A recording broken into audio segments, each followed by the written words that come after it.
Finally tonight, a special comment about Mr. Bush's trip and his startling admission of the true motive for this war, which was revealed during his absence. And so he is back from his annual surprise gratuitous photo op in Iraq, and what a sorry spectacle it was. But it was nothing compared to the spectacle of one unfiltered, unguarded, horrifying quotation in the new biography to which Mr. Bush has consented, as he deceived the troops at Al-Assad Air Force Base yesterday with the tantalizing prospect that some of them might not have to risk being killed and might get instead to go home. Mr. Bush probably did not know that. With his own words, he had already been proved to be a liar, that he had been lying, is lying, will be lying about Iraq. He presumably did not know that there had already appeared those damning experts from Robert Draper's book, Dead Certain.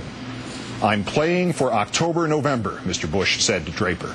That evidently is the time during which he thinks he can sell us the real plan, which is, to quote him, "to get us in a position where the presidential candidates will become comfortable about sustaining a presence."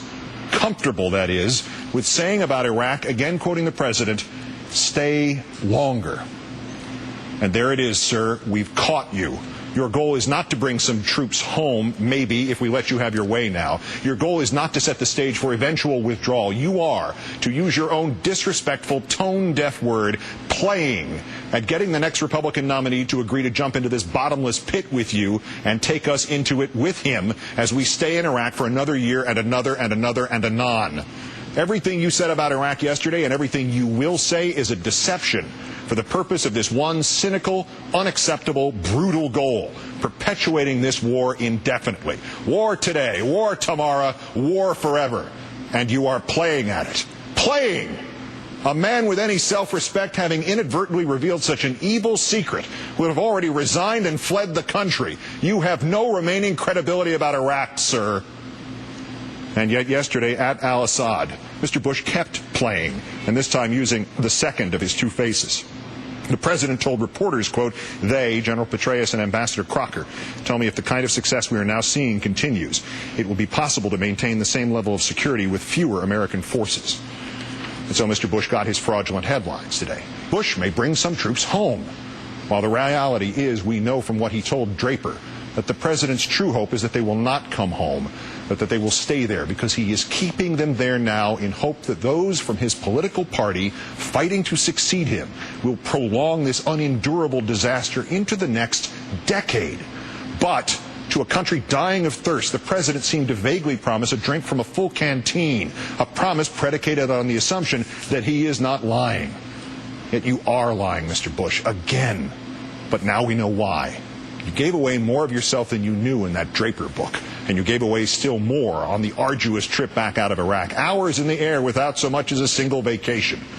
If you look at my comments over the past 8 months, you told reporters, it's gone from a security situation in the sense that we're either going to get out and there will be chaos or more troops.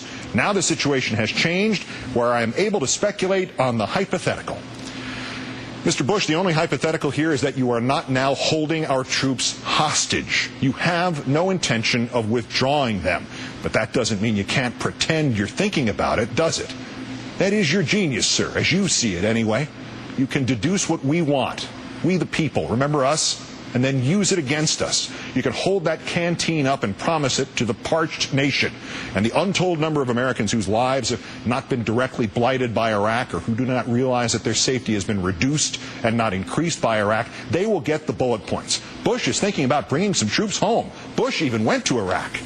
You can fool some of the people all the time, can't you, Mr. Bush? You are playing us.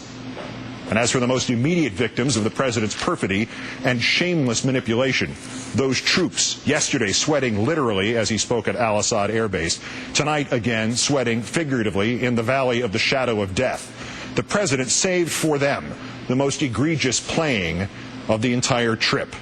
I want to tell you this about my decision about troop levels. Those decisions will be based on a calm assessment by our military commanders on the conditions on the ground, not a nervous reaction by Washington politicians to poll results in the media. One must compliment Mr. Bush's writer. That, perhaps, was the most perfectly crafted phrase of his presidency.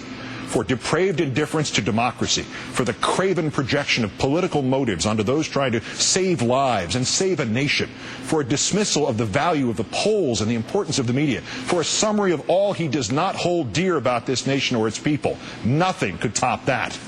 As if, sir, you listened to all the calm assessments of our military commanders, rather than firing the ones who dared say the emperor has no clothes and the president no judgment. As if, sir, your entire presidency was not a nervous reaction, and you yourself nothing but a Washington politician. As if, sir, the media does not largely divide into those parts your minions are playing and those others who unthinkingly and uncritically serve as your echo chamber at a time when the nation's future may depend on the airing of dissent. And as if, sir, those polls were not so overwhelming and not so clearly reflective of the nation's agony and the nation's insistence. But this president has ceased to listen.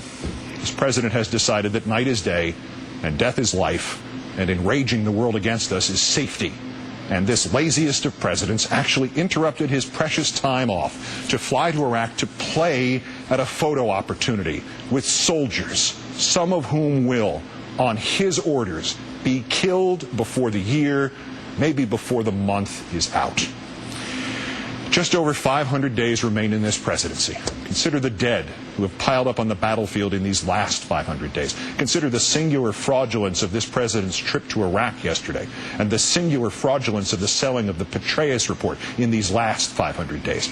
Consider how this president has torn away at the fabric of this nation in a manner of which terrorists can only dream in these last 500 days. And consider again how this president has spoken to that biographer, that he is playing for October, November, that the goal in Iraq is to get us in a position where the presidential candidates will be comfortable about sustaining a presence.